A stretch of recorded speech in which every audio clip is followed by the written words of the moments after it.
La divulgación desde la mañanera de los datos personales de María Amparo Casar, la insólita acusación en su contra, en contra de la directora de Mexicanos contra la Corrupción, de que cayó en actos precisamente de corrupción porque cobró un seguro y la pensión por el fallecimiento de su esposo. Esto ocurrido hace más de 20 años.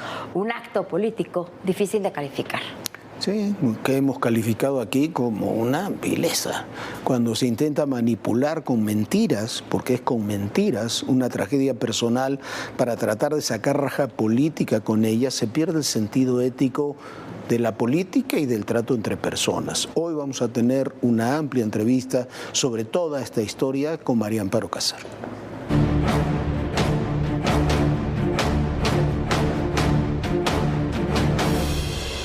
Ya estamos con mi amiga, colega, compañera, mucho tiempo en ADN 40, María Amparo Casar. Es un placer, María Amparo, tenerte hoy con nosotros, aunque las circunstancias en este caso no son las mejores. No son las mejores, pero me da gusto. Tú y yo nos conocimos allá en el 95. Sí, 1900, no, en el 87. Nos conocimos en Chihuahua. En Chihuahua, en el 87. Y desde entonces, pues mantuvimos una amistad. Muchas gracias, Jorge, por esta entrevista. Una amistad y un aprecio, un reconocimiento absoluto por tu trabajo. Y, a ver, todos sabemos el caso que estamos hablando, ya lo presentamos hace unos minutos, lo hemos hablado en estos días. Yo nunca había visto en una disputa de poder la manipulación de una tragedia personal, familiar, para convertirla en un tema político, por lo menos no de esta magnitud. Yo tampoco, para mí fue una sorpresa. Jorge, escuchar en la mañanera, había tenido un previo aviso, ya entraremos a ello, por el libro que escribió el presidente López Obrador, es el libro que se llama Gracias y que empezó a circular en febrero. Ahí tuve la primera noticia y después, pues este viernes pasado, amanezco y en la mañanera, yo sí veo las mañaneras, Jorge, y de repente empiezan a hablar de mí, 40 minutos, y el director de Pemex, y de una manera, ya en el libro había tocado la tragedia con muy poco tacto, con muy poco sentido humanitario, y aparte de falseando hechos a los que ahorita entramos, pero también para mí fue una sorpresa, sobre todo que un presidente de la República litigue una cosa en los medios en vez de utilizar los canales institucionales. Si él piensa que yo cometí un delito o una falta administrativa o lo que él piense, pues creo que quién más que él tiene abiertas, tronando el dedo para poder presentar una denuncia y llevarla con el sigilo que se debe de llevar, pero no, quiso hacer un verdadero show mediático, como tú dices, lucrando con una tragedia que aunque fue hace 20 años, Jorge, tú me acompañaste en esos momentos. Pero, a ver, hace 20 años ocurrió, fallece Carlos Márquez Padilla, tu entonces esposo, y cae de una ventana el 12º piso de Pemex. El 12º piso de Pemex, y han pasado 19 años. 19 años han pasado de esos hechos, nunca se había discutido, nunca se había analizado, nunca. El presidente, como tú dices, lo pone en su libro, ahora vamos a ese tema, pero en el libro no deja de ser una opinión, aunque diga algunas cosas. Hay muchas cosas, el presidente no se atiene estrictamente a la verdad, ¿no? Pero ¿cómo puede ser que se reviva este tema? Tú tienes ahí dos acusaciones, que es la que hace el presidente. Primero, que se falseó el accidente de Carlos para decir que fue un suicidio, para decir que fue un suicidio, para decir que fue un accidente, perdón, y luego que entonces a partir de ahí cobras un seguro y una pensión que le correspondía simplemente porque era un derecho adquirido, porque era funcionario de Petróleos Mexicanos. ¿Qué ¿Qué ocurre en todo este proceso? El presidente dice en su libro, y lo dijo también en la mañanera, que tú y Héctor Aguilán también van a ver al procurador, a Bernardo Batis, para pedirle por favor incluso que cambiara la investigación de accidente, de suicidio a accidente, para poder cobrar esas cosas. Tú has dicho, nunca he visto en mi vida a Bernardo Batis. Es posible que lo haya visto en algún seminario, en fin. Sí, bueno, pero en una reunión privada. Nunca he pisado la Procuraduría, la entonces Procuraduría de la Ciudad de México.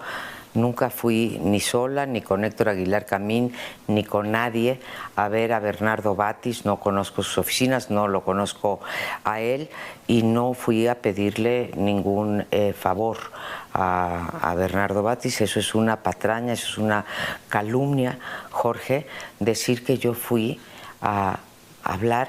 Y después, lo que dice en el libro, él dice, vino Bernardo, hasta me lo sé de memoria, vino Bernardo Batis, vino Bernardo, ni siquiera el apellido, a verme y a plantearme que le había pedido esto. Los dos consideramos que era incorrecto, pero el influyentismo prevaleció, punto. Y luego ya sigue con la pensión y tal.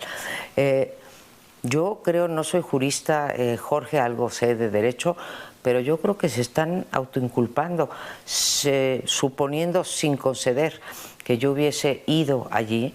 Oye, que un procurador y un jefe de gobierno se presten, por el motivo que sea, se presten a alterar el acta criminalística, que ellos dicen que decía suicidio, pero nunca la han expuesto. A ver, la única acta que conocemos, que es la pública además, es que fue un accidente.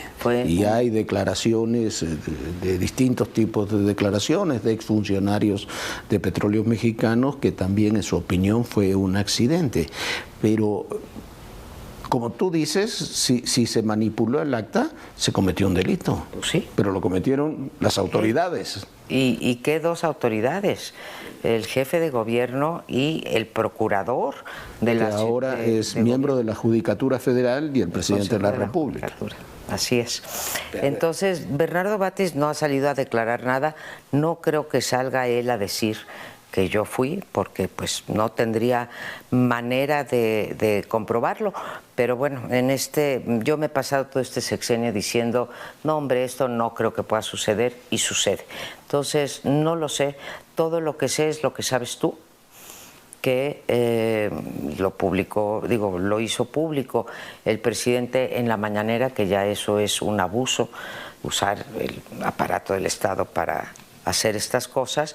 Y lo que es más, no sé ni de qué se me acusa, salvo que dice que me van a acusar de que he recibido durante 19 años y medio una pensión de manera fraudulenta, y que me van a acusar para que yo regrese ese dinero. Pero esto en dicho, yo no he sido notificada, como no fui notificada de la suspensión de la pensión. Además, perdón, pero si el acta criminalística, que es la única que existe, y está establecido como verdad jurídica desde hace 19 años, más de 19 años, que los hechos ocurrieron de una forma determinada, no veo cómo puede haber una acusación, siquiera cómo puede proceder una acusación en el ámbito legal. Te agrego otro elemento, Jorge, el seguro que yo recibí de vida, el seguro de vida de Carlos, de la cual yo fui beneficiaria, no lo pagó Pemex, lo pagó una aseguradora que tiene Pemex.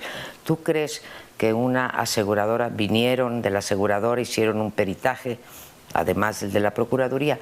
¿Tú crees que una aseguradora va a pagar un seguro cuando tiene la manera de no pagarlo? Pues para eso están las aseguradoras. Parte de la ética política es no utilizar las tragedias familiares que todos hemos tenido, o todos tendremos de una forma u otra, para sacar raja política. Yo no la había, insisto con el primer tema, Mira, no lo había visto nunca. Yo tampoco, tú eres un hombre mucho más informado que yo, y si no lo viste tú, pues tampoco yo. Me parece, no me gusta andar adjetivando sin pruebas, pero me parece realmente de una falta de humanidad, me parece de una ruindad estar utilizando este caso 20 años después por un propósito político. Y te digo un propósito político porque él mismo lo contextualizó en la presentación de un libro que acabo de publicar. Este es el libro, se llama Los puntos sobre las IES, se presentó la semana pasada apenas. El martes 30. Pero tiene un subtítulo, Los puntos sobre las IES. Desmembras el sexenio con una crítica muy legítima y tiene el legado de un gobierno que mintió, robó y traicionó.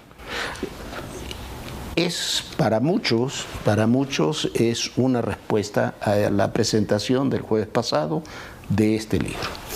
Yo haría un matiz, creo que esto lo detonó, lo dijo el propio presidente, la primera vez que revela el caso, que fue el viernes pasado, lo revela ahí y de paso se chuta a Jesús Silva Herzog y a Héctor Aguilar Camín, que lo presentaron. Entonces ya nos mete y nos llama cretinos, hipócritas, corruptos y en fin, todos los adjetivos que usa el presidente. Pero dado que tengo el antecedente del libro de él, del libro Gracias, que en la página 100 relata esto que estamos conversando tú y yo, supongo que ya venía cocinándose.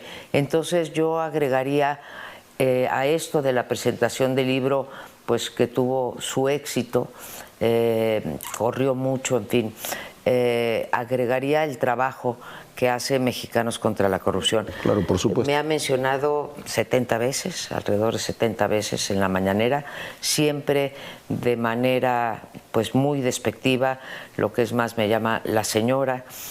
Nunca ha reconocido hasta este momento que soy la presidenta de Mexicanos contra la Corrupción. Siempre ha dicho que soy un títere de Claudio X González, aunque hace 4 años que no está. A ver, además un trabajo, se puede estar de acuerdo o no con él, con los detalles, pero a Peña Nieto, vamos a decirlo así, le hicieron lo mismo, ¿no? O sea, ocurrió durante el sexenio de Peña Nieto, ocurre durante este sexenio, y son casos objetivos que en todo caso se tendrían que discutir y analizar los casos en sí, no descalificarlos. A ver, uno de los beneficios, entre comillas, que puede tener todo esto es que medio mundo está leyendo libros, o por lo menos en el círculo rojo, para llamarlo de alguna forma. Es muy difícil conseguirlo en papel el libro porque está agotado en todos lados. Yo se lo recomiendo muy ampliamente, pero ¿qué dice el libro? Es un libro, como tú dices, con un subtítulo fuerte, pero cada uno de los capítulos está todo respaldado con cifras incluso oficiales, hechos, documentos, evidencia. Lo que te quiero decir que no es un libro de opinión, es un libro que está bien... Un reportaje de investigación en realidad es eso, ¿no? Y se llama Los puntos sobre las IES porque está estructurado en 6 capítulos que son impunidad, ilegalidad, incompetencia, incongruencia, no encontré una solo con, entonces está entre paréntesis, desinformación, opacidad en realidad, y a mí el que más me gusta, pues porque tengo la vena académica, es desinstitucionalización, que es como empieza el libro y donde platico cómo pues al presidente no le gustan los contrapesos y escribo de manera muy puntual cómo desde 2019 empezó en su intento, muchas veces fallido, otras veces muy exitoso, de desaparecer el mayor número de contrapesos. Y yo estoy sufriendo ahora una de las vías preferidas de López Obrador para debilitar a los órganos autónomos o incluso a los poderes, como el Poder Judicial, que es manchar la reputación de los integrantes. Tú recuerdas las veces que mencionó a Lorenzo Córdoba como integrante del INE, pero así pues las vías son la captura. A Norma Piña o a otros ministros de la Suprema Corte. Así es. Entonces, las vías que yo digo por las cuales ha habido un retroceso democrático que minan estos poderes, Jorge, son 4 básicamente, que es los apretones presupuestales, que les ha bajado pues 27% de presupuesto a lo largo del sexenio. Por otro lado, la captura, el caso de la Comisión Nacional de Derechos Humanos, ¿sí?, donde ponen a una persona que ni siquiera contaba con los requisitos constitucionales para ocupar, me refiero a la señora Rosario Piedra. El otro ha sido la desaparición de algunos, como el Instituto Nacional de Educación Educativa, simplemente por decreto, ¿no? Y finalmente el daño a la reputación de los integrantes de los poderes o de los... Yo estoy siendo víctima ahorita del daño a mi reputación. Y de algo que se vuelve norma y que ocurre también con este proyecto de ley de amnistía que se acaba de aprobar, o la reducción de las posibilidades de iniciar un juicio de amparo, que es colocar al Poder Ejecutivo por encima de los otros poderes. En el Legislativo, por lo menos en esta terrible legislatura que hemos terminado, ya lo vimos entregado al Poder Legislativo, pero es un intento constante de no solamente gobernar, sino hacer justicia, y hacer justicia a partir de dichos y desde el Ejecutivo, no desde los tribunales. Yo no sé si dimensionamos 2 cosas los mexicanos. Uno es lo de la recién aprobada parte de la ley de amnistía. Bueno, a lo mejor, Jorge, me beneficio de ella. Sí. Bueno, depende de quién gane el 2 de junio. Tener un poco de humor, porque me lo he pasado muy mal estos 4 días, así que me da mucho gusto estar contigo, con un amigo. Es muy doloroso poner a alguien, en este caso, tus hijos, tu familia, a revivir una serie de eventos a partir de, vamos a llamarlo como quieras, una decisión política para usarlo como instrumento político. ¿Cómo te has sentido? Eso es lo que te quería preguntar para terminar. ¿Cómo te has sentido estos días? Deben haber estado, para decirlo suavemente, de la fregada, terribles. Usados para intentar acallarme. No, estoy aquí contigo, por lo tanto no me van a callar. Ha sido muy difícil. Mis hijos, mi hijo y mi hija ya son un hombre y una mujer, hechos y derechos. La están pasando mal, están muy molestos. Son un daño colateral de su mamá. Y eso, como mamá, me da un sentimiento de culpa. Aparte de lo mal que me estoy sintiendo, lo insegura, tengo miedo, un miedo razonable, un miedo que no me lleva a la parálisis, pero finalmente un miedo de que se utilice el aparato del Estado en contra mía, de mi integridad física. Sí, te tengo que decir, no que me lleve, te insisto, a la parálisis, pero a la vez lidiando con mis sentimientos de hace 20 años y lidiando pues con la legítima preocupación de los datos personales de mis hijos y de verse involucrados en algo que ellos no eligieron, ¿sí? Ellos no eligieron que su mamá fuera presidenta de Mexicanos o una crítica o lo que sea, y me siento culpable frente a ellos que estén viviendo este momento por mi culpa. Eso quizá, Jorge, es lo que más inquieta me tiene, lo que más tronada me tiene. María Amparo, muchísimas gracias por esta plática, por esta entrevista, por muchos años de amistad. Gracias. Gracias a ti, Jorge. Gracias.